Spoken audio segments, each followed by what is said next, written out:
Hi అండి, నమస్తే. Welcome to Lakshmi Priya garden. అందరూ బాగున్నారండి? నేను చాలా అందరూ బాగుండాలి, అందులో మనం ఉండాలి.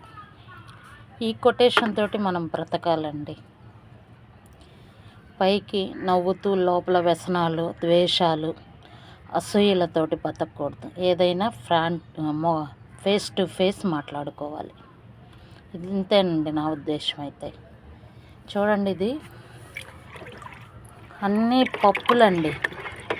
మినప్పప్పు, పచ్చెనగపప్పు, పెసరపప్పు, అన్నీ పప్పులు కలిపిన పిండి. బియ్యం కడిగిన వాటర్లో 4 రోజులు ఫర్మెంట్ చేశాను. పుల్లటి వాసన వస్తుంది. దీన్ని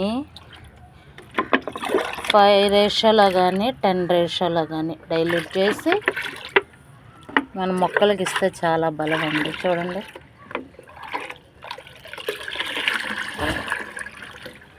ఇలా కొంచెం కొంచెం వేస్ట్గా పోకుండా కొన్ని కొన్ని.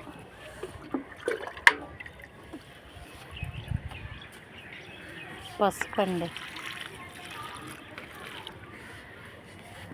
గోంగూర.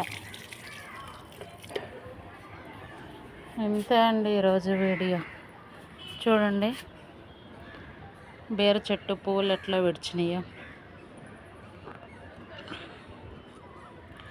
ఒక్క వంకాయ అయినా, ఒక్క బీరకాయ అయినా సరే మన చేతితో పండిస్తే ఆ ఆనందమే వేరండి. కాకరకాయలు. ఇంతే అండి ఈరోజు వీడియో. నచ్చితే like, share, subscribe. Thank you.